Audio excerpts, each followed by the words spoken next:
Thanks so very much for joining us for our 10th webinar on competency-based education. It is a real pleasure to have Michael Horn with us. I will make a formal introduction in just a little bit, but it's a wonderful, wonderful way to finish out round one of our series.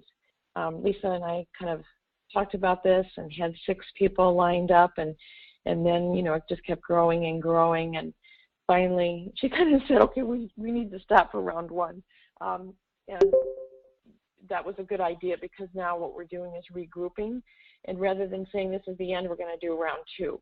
And what we're going to do for round 2, again, will be a focus on competency, and we're going to focus on those districts in Michigan alone right now who are implementing competency in their districts.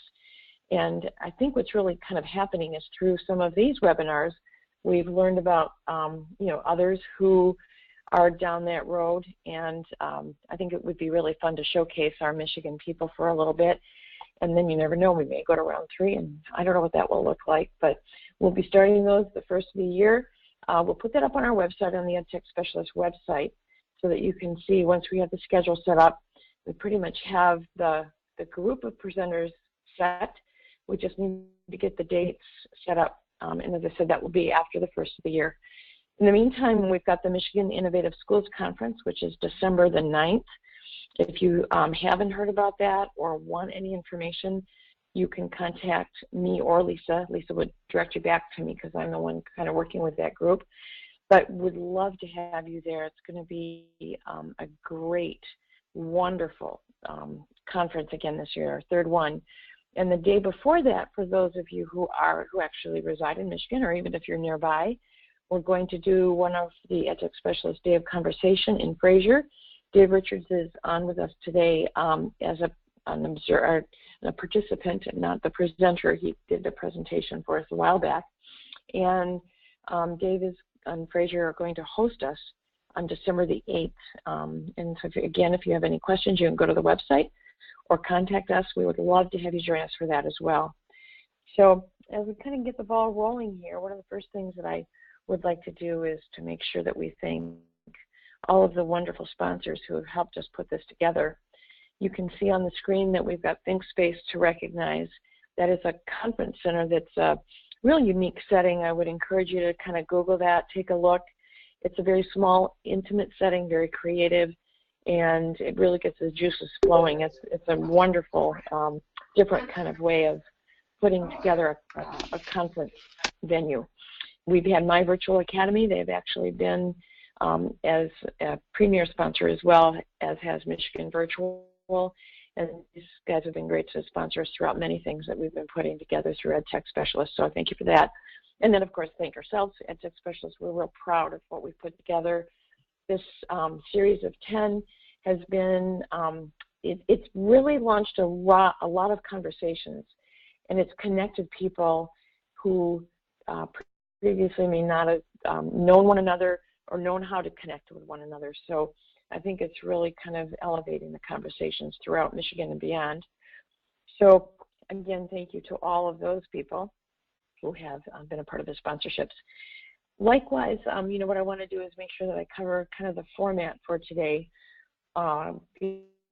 Passing the baton over to Michael in a few minutes, and before I do that, I want to make sure that you all know that you are welcome to participate either through the chat. You can put your questions in there, and then Lisa will, you know, periodically verbalize those questions for you. Now, we know from the past that some of you have been real excited to have a one-on-one conversation with the presenter, and Michael has said that that would be fine with him as well. So what we'd like you to do, if you'd like to talk to Michael, is to please put that in the chat, and then we can open up your microphone and make sure that you can have that opportunity. We've done that every time. It's always been taking the conversation in a different direction than maybe we have anticipated, and it's kind of fun to have that little extra piece in there, so please don't hesitate to do that. You know, Michael, I was trying to remember the first time that you and I kind of got connected, and I don't remember the first time we maybe talked. I know it was when I was putting together a lot of the different information for the Consensus for Change think tank, and how we were moving legislation in Michigan. But I remember the first time we met you, and that was at the Ramada. Is it the Ramada? Anyway, it's downtown Lansing, where you were doing a presentation there, and it was so exciting because you and I had talked on the phone, and it was such an honor to meet with you. You know, the first opportunities that we all had to read Disrupting Class just really enlightened us. It put words out there that we were all kind of looking for ourselves, but you were able to put them all together and really create a lot of, a lot of excitement and a lot of reality to where this was all going. And, when you were talking about kind of where online learning was going to go eventually and how many students would be involved, people's eyes were just wide because they just couldn't imagine. And now here we are a very few years later, and the things that you were predicting have really come to pass, and it's very, very exciting. And then with your next book, Blended, which is a lot of what you're going to share with us today, again, you're kind of leading us. You're showing us a pathway, a conversation where we can start to attach what we want to do with kids in our districts to some of the options that are out there. I know that a lot of people have thought about how do we define blended learning, and I think you've clearly shown us through your book that there is a kind of an overarching definition, but there are so many different ways to look at what blended learning is that we don't want to limit what it is, what it looks like. We just want to let people go and do what they do well as they create different learning models for students. So with that, I would like to ask Lisa to pass the presenter tool over to Michael. And Michael, you can take it away.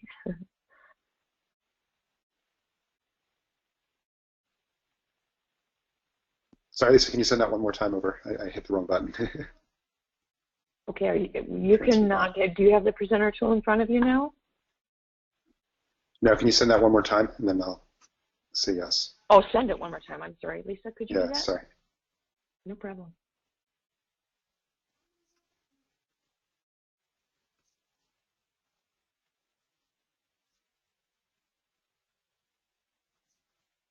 There we go. Okay, sorry about that. Oh, so it's a real pleasure for me to be with all of you. Marcia, I was looking actually back in our dialoguing conversation around when we first connected, and it was June of 2010. So the second edition of Disrupting Class was not yet out. So it was still pretty early in this world, actually. Looking over some of our email correspondence, but you've been a huge champion for students and kids in Michigan for many, many, many years. And it's been a pleasure getting to know you over the last 5-6 years, and just the work that you're doing to galvanize change in Michigan. So really appreciate you bringing this together.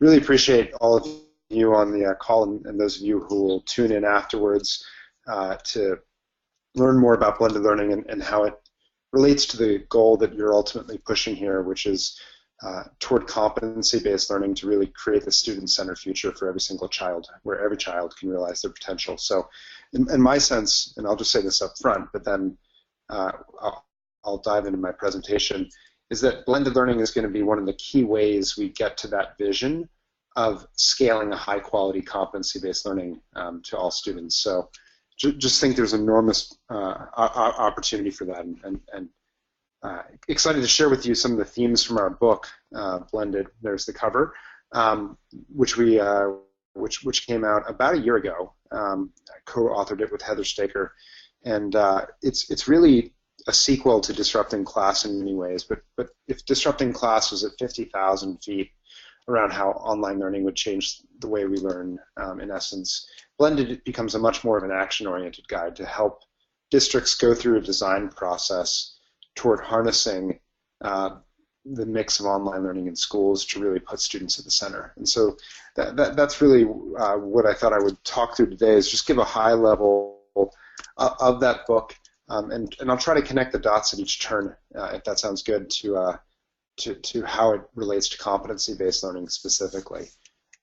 The first thing, as Marcia said, was in 2008, when we wrote Disrupting Class, we made these crazy predictions around the growth of online learning. And we said by 2019, 50% of all high school courses would be delivered online in some form or fashion. And as Marcia said, when that came out, people thought we were nuts. But I think it's just been growing steadily, slowly and steadily along that trajectory. And that doesn't feel that outlandish anymore, even though there's not concrete data around it, with the number of teachers flipping their classrooms and putting students more and more in online scenarios and doing all sorts of creative things on the ground. We're really seeing online learning take off in schools. And so 2019, 50% of all high school courses being delivered in some part through online learning really feels like where we're going. And the bulk of that online learning is occurring in brick and mortar schools.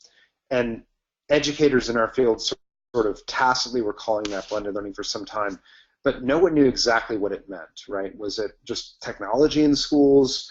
Was full-time virtual schools? Could those be blended learning because not everything was online? What was the real definition? And so in 2010 and 11, Heather Staker and I worked to really create a definition for what it means. So the technical definition is it's a formal education program in which a student is learning at least in part through online learning with some element of control over the time, place, path, and or pace of that learning. So to simplify it, basically online learning and that element of student control, at least in part in a supervised brick and mortar location away from home. So we're basically talking about schools with teachers. And then the third part is that the modalities along each student's learning path, they have to be connected in some way to provide an integrated learning experience within a given course or subject. And what I mean by that is in the 1980s when I was in school and a teacher would kick me out to do Oregon Trail for 20 minutes, that wasn't blended learning because the number of squirrels and buffalo and whatever else that I killed in Oregon Trail had nothing to do with my math lesson or my English lesson or my history lesson and so forth. They were disconnected experiences, if you will. And so blended learning really is this mix of online learning in schools, and the modalities, online and offline, have to be connected somehow. So importantly, what that means is blended learning isn't just layering technology over the traditional system. It's not just simply putting an electronic whiteboard in the front of the room, beaming online curriculum at kids, because you haven't fundamentally shifted that instructional model itself to give students control over the time, the place, the path, and or pace of their learning. And similarly, it's not just equipping students or schools with one-to-one laptops or digital textbooks.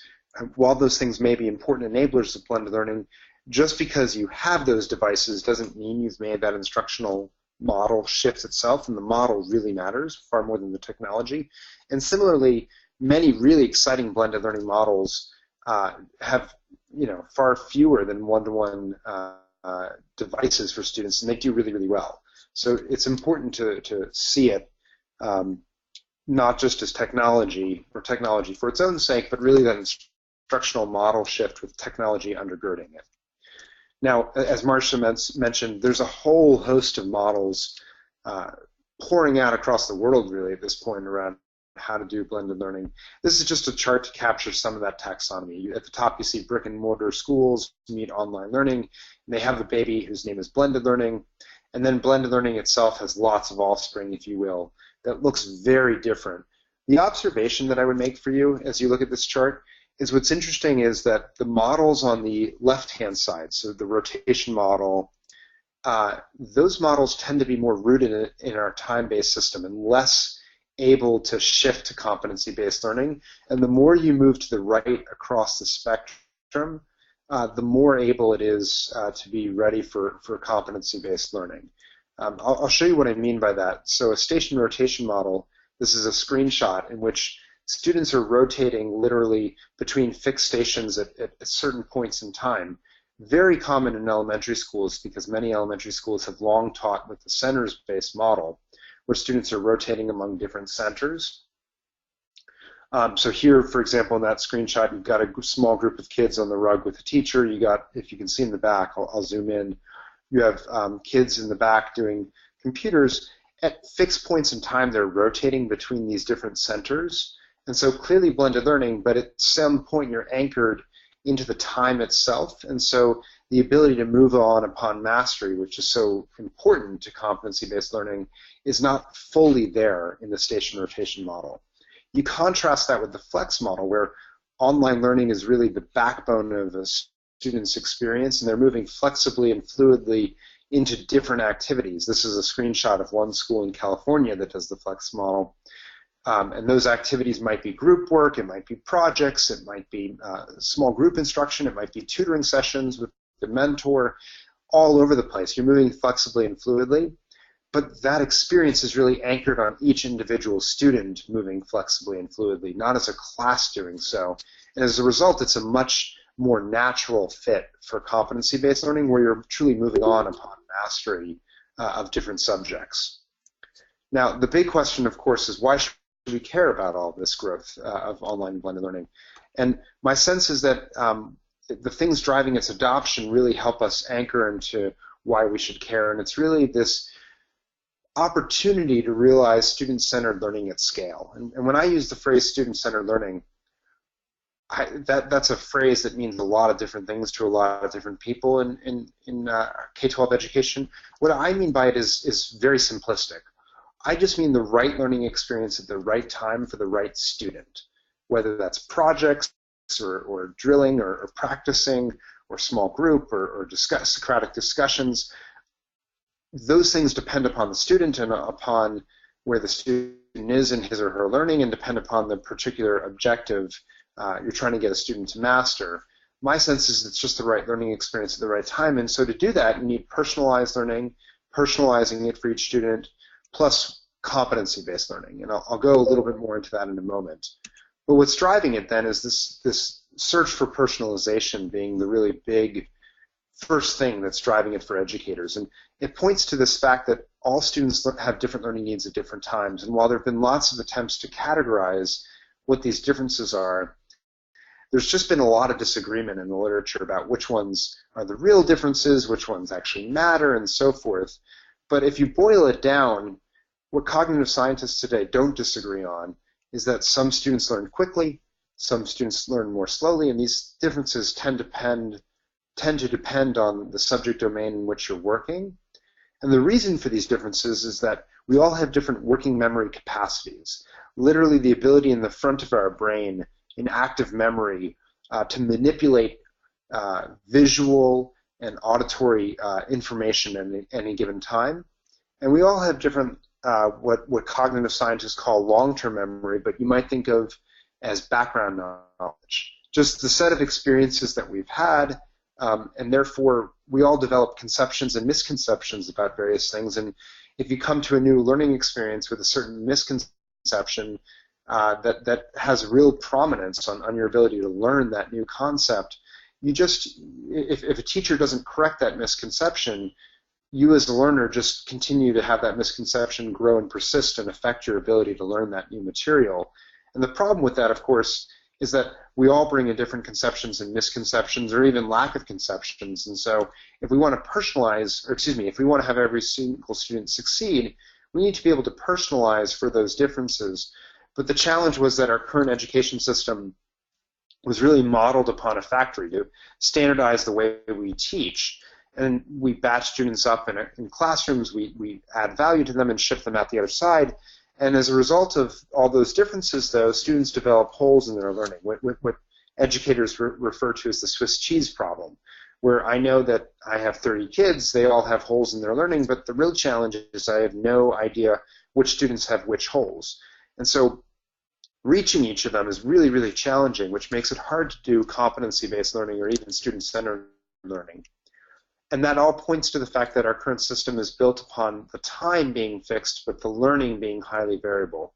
In other words, we deliver content to students, we test and assess, and then students progress to the next grade, subject, body, material, unit, and so forth. And only afterward do they receive results. And you contrast that with a competency-based learning system where the learning is fixed and time is variable. So we still offer learning experiences to students.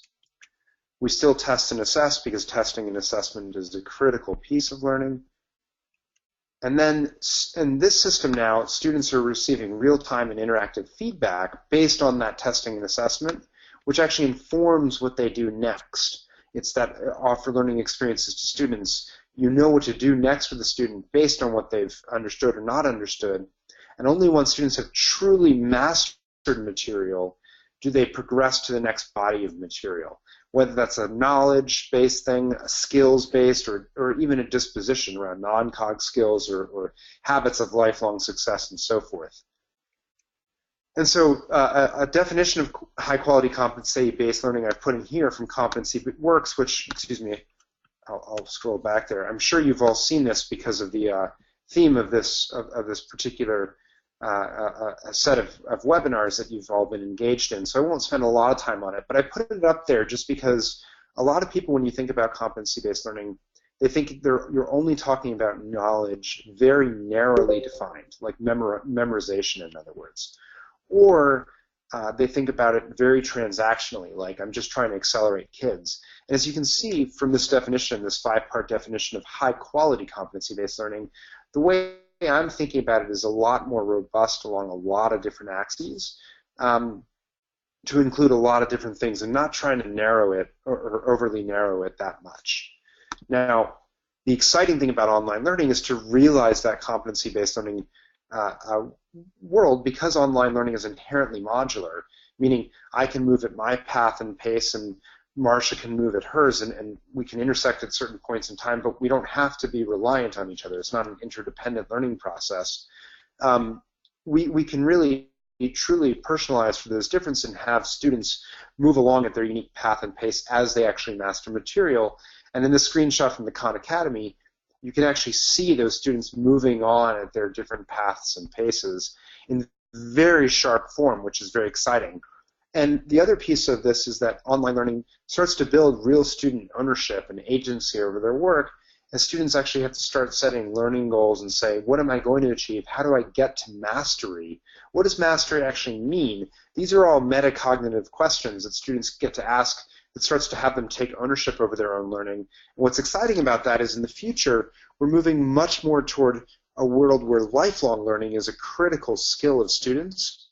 And so for them to be able to own their learning and actually shape it not just in their K through 12 educational experience, but throughout their lives is really, really important.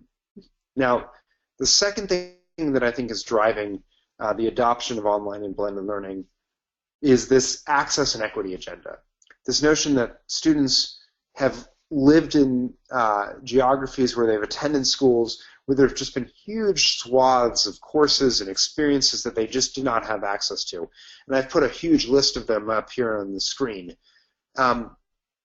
These are welcome areas for disruptive innovations like online learning to start, because students have literally, in many cases, in rural areas, had no access to particular advanced courses. And now with online learning, we can deliver a high-quality learning experience and a teacher to any student anywhere, regardless of where they live. And that's really, really exciting. So you see that reflected in this particular slide, and I think that's been a huge piece of the of what's driving online and blended learning.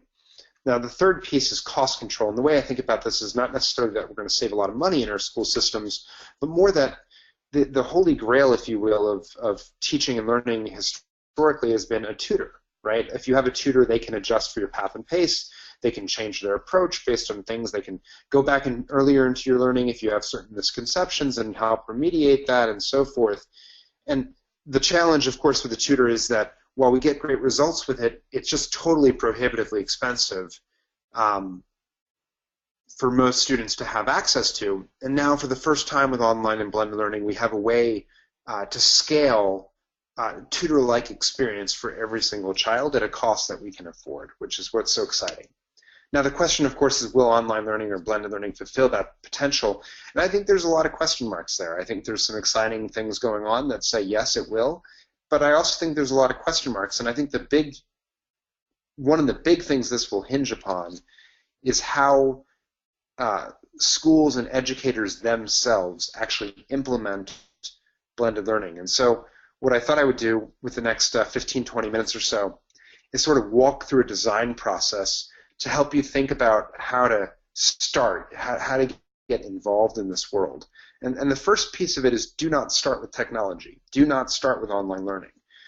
Really, a lot of times when I see districts buying computers for every single student, the number of calls I get where they say, oh, we have a one-to-one iPad program or a one-to-one this program or whatever, I fear for them because they're starting with technology often in search of a problem, whereas what I would encourage you to do is to start with the problem that you're actually trying to solve.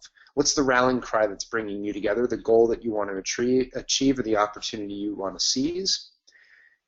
And make it a SMART goal, meaning it's specific, measurable, achievable, realistic, and time-bound. So it's got a hard number attached to it. You know what success will look like, whether that's boosting the numbers of students who are reading at a certain level, or whether it's to give teachers more time to give rich feedback on writing assignments. Make it very concrete. We want to make sure teachers have 2 hours additional per week to give rich feedback on assignments. Whatever it is, once you've set that clear, tangible goal, you know what you're innovating toward and what you're designing around. And if you're not realizing success, you can all come together as a team, which is the next step, organizing the team to figure out how do we have to tick and tack back to true north, or do we just not have the right approach and we should scrap this and try again. Now, organizing the team is really important, because the second big sin that I see schools and districts and charter schools and so forth committing when they jump into blended learning is they immediately say, oh, I've heard that in order to do technology well in K-12 education, we need professional development. And so they haven't defined the problem, and then they just hire a bunch of professional development to help them with their one-to-one iPads. But the professional development, whether it's good or bad, really depends on where you are as an educator and what you're trying to achieve. And my sense is what you really ought to be doing is bringing people around a table to organize a team to actually attack that rallying cry and actually together design that process. And the big advice, we go through a whole framework in the book around how to think about the team, but the big advice I would give you is really think about the unit of level of change. There's a lot of efforts where an individual teacher could simply solve a problem you're trying to solve by just flipping his or her classroom, and you don't need the entire schooling community to come together to solve that problem. And in fact, if you do, you'll just burden that educator with a lot of unnecessary bureaucracy.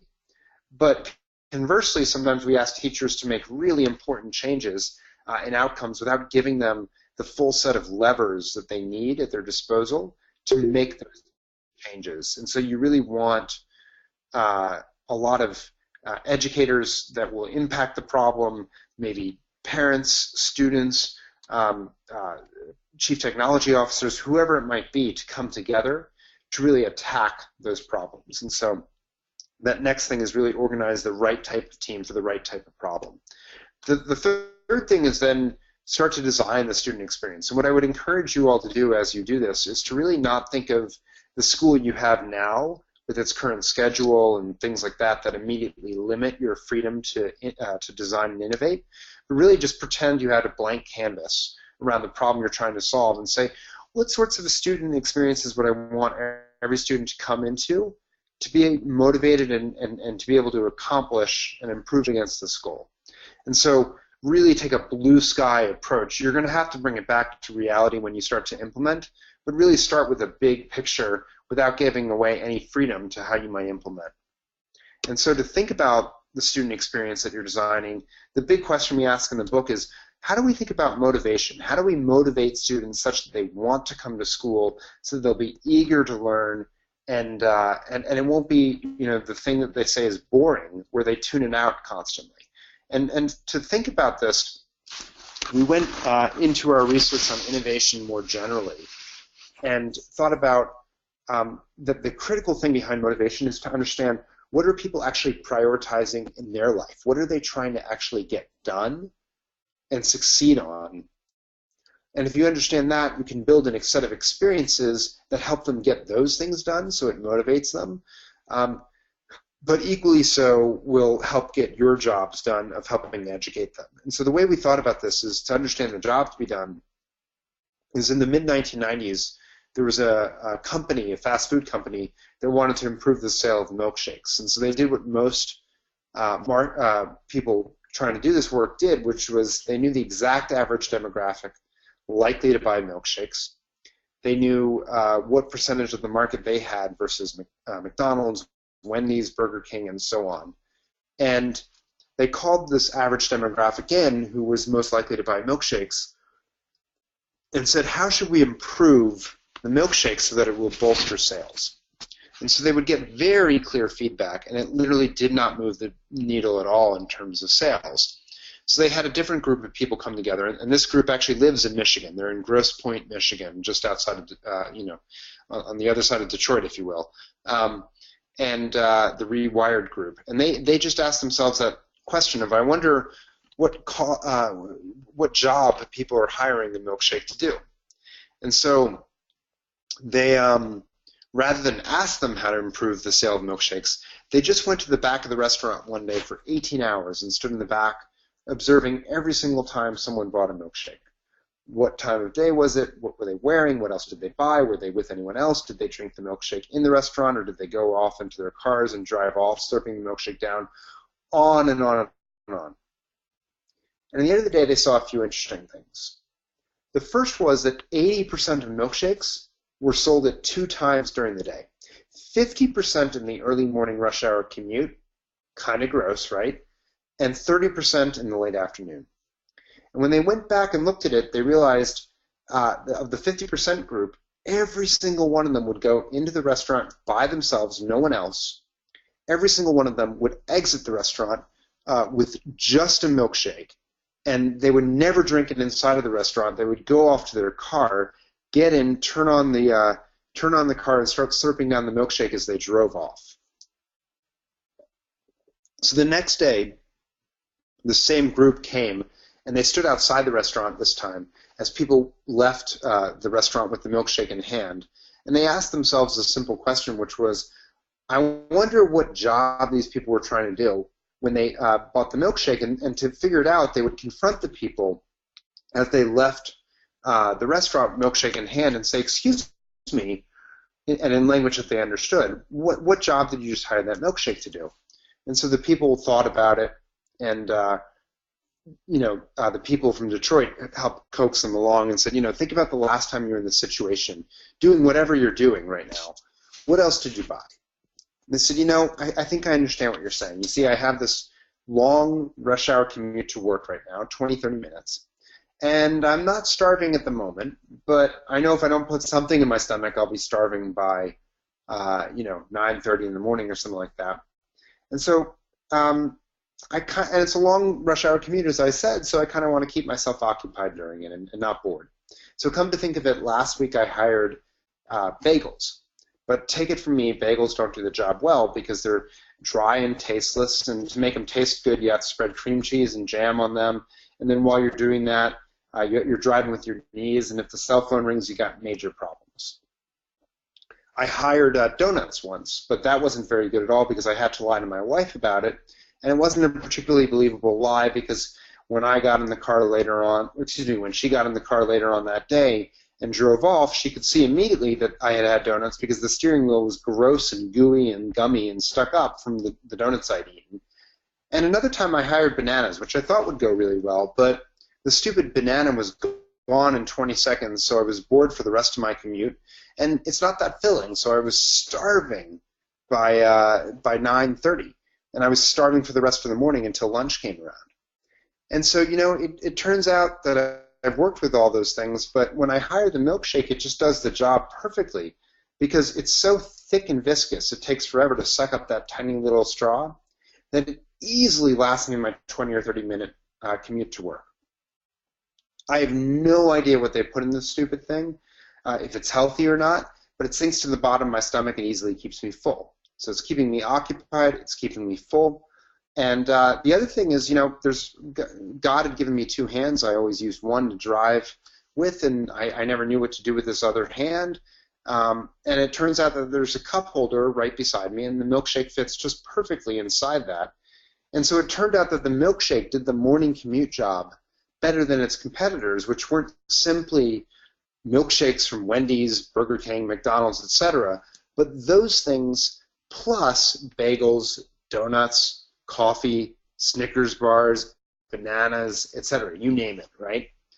And so understanding the job helps you understand that you have to build a very different set of experiences to help do that job. Talk more about that in a moment, but just for reference point, in the late afternoon it was the same demographic coming in to buy milkshakes, except now they were coming into the store with their kids, and they were basically buying it as a way to feel good as a parent that they had given their kids something fun. So very different set of hiring criteria that they needed to make that purchase, and the milkshake as it currently was constituted could not do either of those jobs really well. It did both of those jobs somewhat well, but not really well. And so when you called those people into a focus group and asked them how to improve it, all of the responses sort of averaged out because they hired it for very different things, such that the advice was conflicting based on the job that you were trying to get done. Now, what's interesting when we turn to schools to think about this framing, it turns out that schools is not the job that students are trying to get done, right? If we're trying to motivate students, we have to understand what their jobs are. And their jobs are not schools, but their jobs are, one, to experience success and make progress every single day of their lives. Real meaningful success, by the way, not just sort of surface level praise. And the second is that they want to have fun with their friends. And school is one thing that they can hire to do those jobs, but so too are video games, boredom, dropping out, joining a gang and cruising around, on and on and on. There's lots of things that they can hire to help them get those jobs done. School is just one of them, and school doesn't do a particularly good job of it because the opportunities to experience success occur in exams, which only occur every 3 to 4 weeks in most classes, and many of those exams are graded on a curve, so you're designed to look like a failure. Similarly, the have fun with friends, for example, students, often the opportunities to have fun with friends occur in extracurricular activities or at recess and things like that, but they're purposely separated from the traditional curriculum and the traditional schooling experience. So as a result, school doesn't just feel that motivating to students, and it's not something that they want to do on a daily basis. Now, with an understanding of the basic job in place, there's 3 levels in the architecture of a job. The first one is that job itself, the functional, emotional, social dimensions. The second is, what are the experiences we need to provide to get that job done perfectly? And so if you think about the milkshake example, the questions would be things like, is it the right form factor? How do we help people learn about this product? Do we need to make it thicker or thinner? On and on and on. All these different questions. And then from there, understanding the experiences that you have to provide, the question is, what and how must we integrate the resources at our disposal to provide these experiences? And this is the tricky part, if you will, because this is where you'd say, the milkshake folks thought that they were well integrated to do the morning rush hour commute job.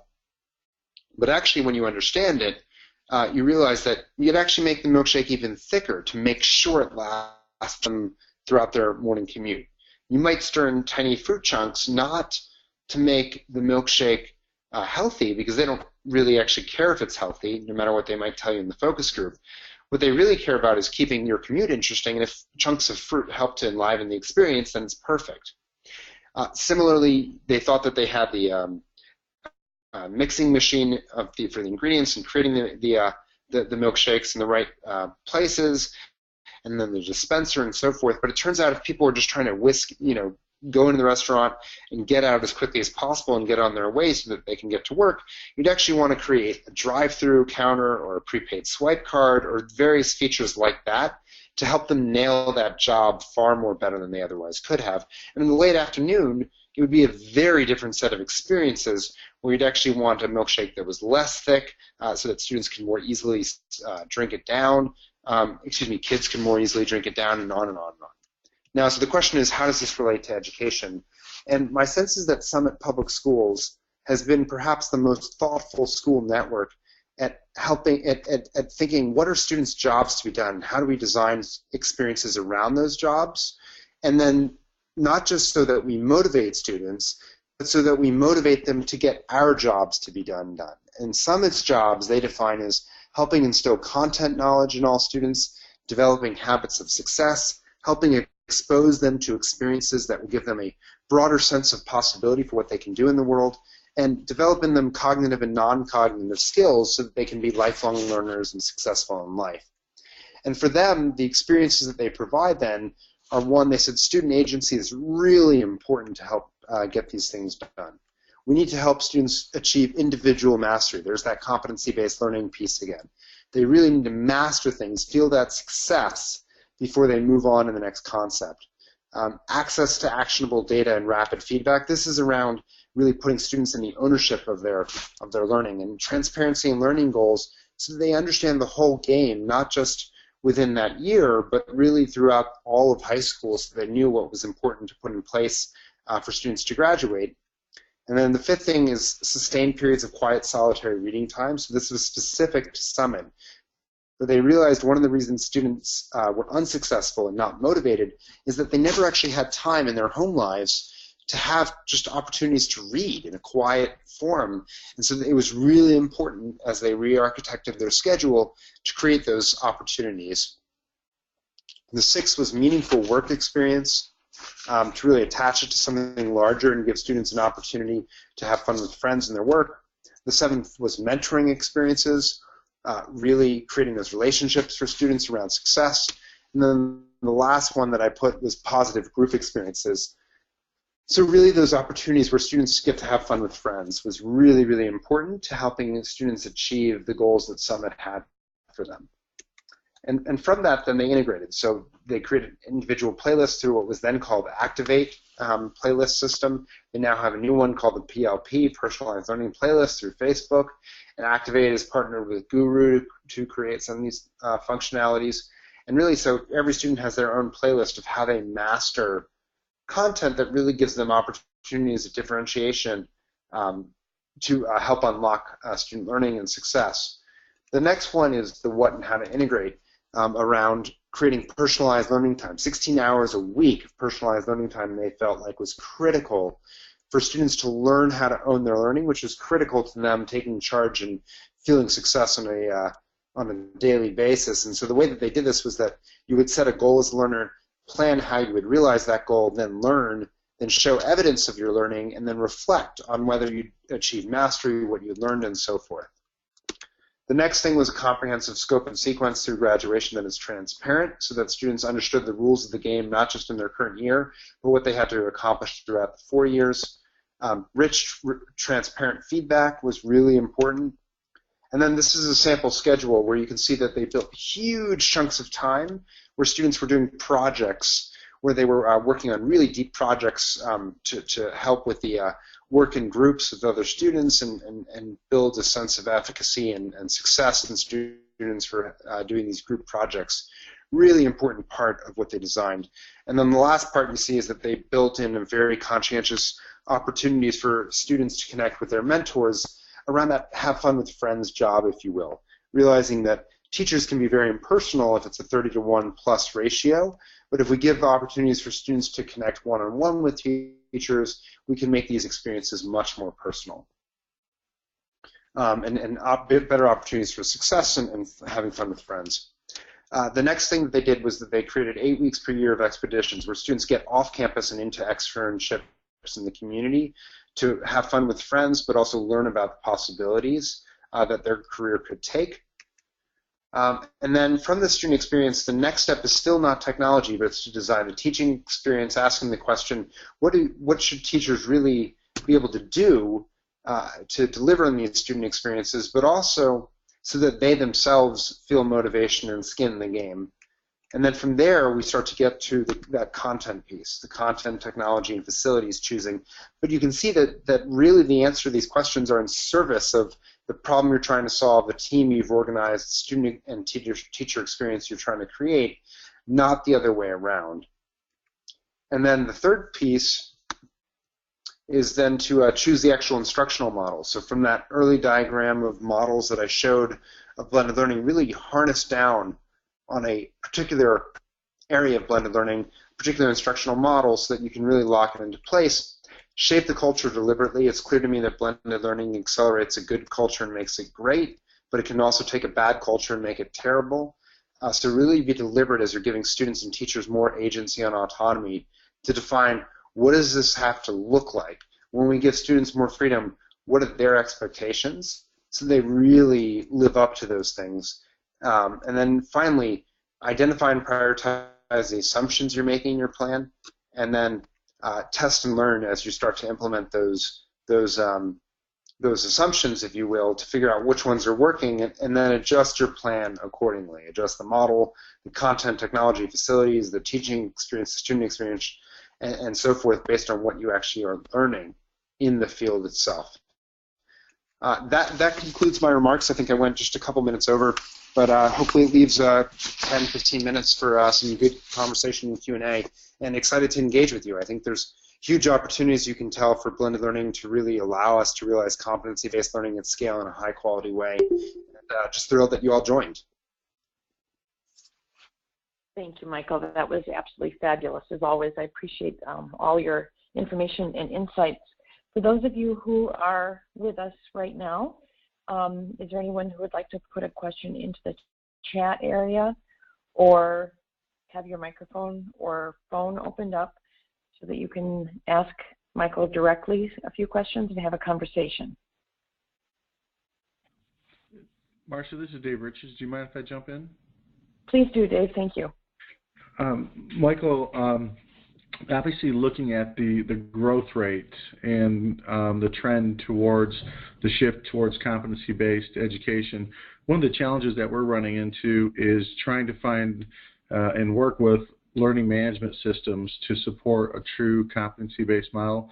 I know that you had mentioned Summit is partnering with Facebook and then also Guru to do some things. Are they really focusing on a customized model, or kind of what are you seeing with LMSs? Are they catching up with the competency-based to support it? No, yeah, it's a great question. My sense is that LMSs continue to be really far behind the curve on this. Summit's playlist is worth looking at. I don't know if you would quite call it a learning management system or not, but they've definitely organized the content by different competencies and multiple ways, and so it's really built around that competency-based framework built up from there. So you can definitely check out their personalized learning playlist, which is free. Guru is also free and more built around competency-based learning. Again, it's not quite a learning management system as we've traditionally thought of it, and maybe that's what's going to take to get us out, quite frankly, of the fact that the learning management systems have still been so instructor and course-based as opposed to competency-based, right? And had very little understanding of the content even being used inside of them. The only other ones that I'm aware of that have built themselves around competency-based learning are more in the higher ed space. LoudCloud has, I think Desire to Learn has to a certain degree, but I think certain degree is the operative set of words. And then Helix Education is the third one that I would take a look at and see if it could be adapted for K-12. But that is very clearly one of the things holding back this world. Great question.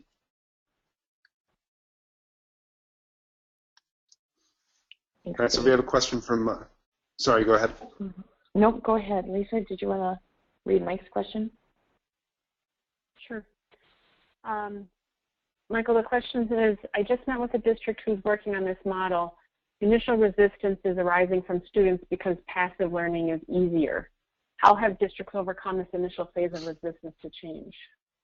Yeah, you know, I think this is actually one of the things we haven't talked enough about as a blended learning movement, which is this point you're making right here around the shift from passive learning to active learning, because blended learning can actually be a lot harder because it requires more, and you're actually learning, if you will, as opposed to just passively receiving information and maybe learning, maybe not, but this actually takes a lot more energy. My sense is that districts that have been successful, they've started with a real plan where they said, we're not going to flip over everything in year one, but we're instead going to start with either a particular area of non-consumption or a particular grade level or whatever else, and really build a clear culture around why this is important, and really dedicate the leadership resources to helping support that effort, and then scaling from there. But where they've gotten into trouble, I think, is when they try to switch everything over and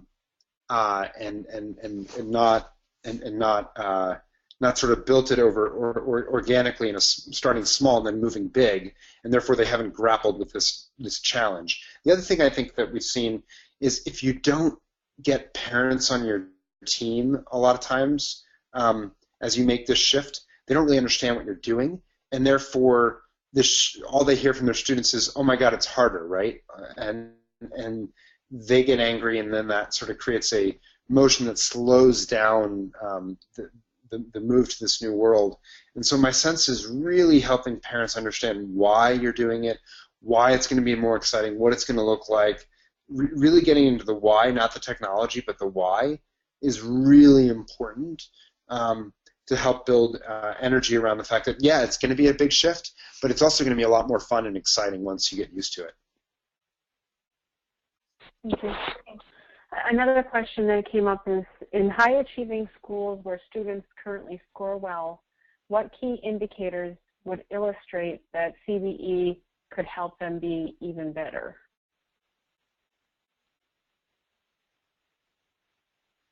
Are there key indicators? Yeah, this is a great question. Yeah, so I mean, my sense is a lot of those schools right now are scoring well on state tests that are aligned to a particular grade level. But there's a really interesting book that just came out, I think it just came out, from Checker Finn, for those of you who know him, who writes about how we've neglected our gifted students over the last 15 years since No Child Left Behind, arguably longer, by just focusing on the floor of what we want students to know, not focusing on how far high can they go from a ceiling perspective. And so my sense is, while it's unlikely that CBL would necessarily move the needle a ton on the state exams, what it might do is allow high-achieving districts to much better support its students and stop committing what I think of as essentially education malpractice, holding them back, if you will, and not allowing them to realize their fullest dreams. And so that gifted story, from my standpoint, is a really important piece of this that maybe can could help those schools get into it as well. There's a reason, though. You know, Clay, when he originally came out with his first book, Clay Christensen, it was called Innovator's Dilemma, because the leading players often don't feel the importance of innovating in the ways that you're talking about. And I think that's the really high-achieving districts, I think, are guilty of that. They're sort of saying, well, why would I change? It works for us. We have a good reputation. People move here, not realizing that there's a bigger tidal wave to come. Mm-hmm.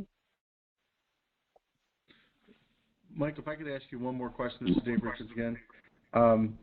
You projected the growth of online learning, and that was, you said, was 2008. What would be your projection in the shift to competency-based education looking forward? That's a good question. You know, we don't have numbers on that. My sense is competency-based learning is actually not a disruptive innovation, so you're not seeing that same S-curve appear. That's much more of a political process that's manifesting itself through. And my sense is that if it can ride the wave of online blended learning, then you'll see that shift occur. But it's not clear to me that an S-curve is inherently growing, because it's not inherently a disruptive thing. It's more, so an important point about disruptive innovation, just to step back from a second, which is that disruptive innovation isn't normative in the sense that it's not good or bad. It just is, right? And competency-based learning is much more around a value proposition. This is what the system should be like. There's a normative component there. And so my sense is what we want is to create competency-based learning systems that push the blended as it grows to tailor itself around competency-based learning. And just the counterfactual I'll give you to wrap your head around why that's important. And then feel free to follow up if I haven't explained it well. But when the full-time virtual schools were born in 2000, 2001, they came up in a world that's dominated by seat time and not competency-based learning. And so virtual schools, right, literally they don't have seats. They don't have minutes even that they're naturally accounting for, have had to do such backflips to integrate their systems into the traditional seat time-based way of looking at the system, because it was the only way to get funding, that they've in essence destroyed a lot of the inherent value they should have had around time being variable and learning being fixed. They've sort of negated that by doing all these backflips to just comply with the existing system. And so my sense is we really need competency-based learning, at least as an option for approaches in place, to really make sure that this blended learning as it's growing is not making the same mistake. Hopefully that makes sense.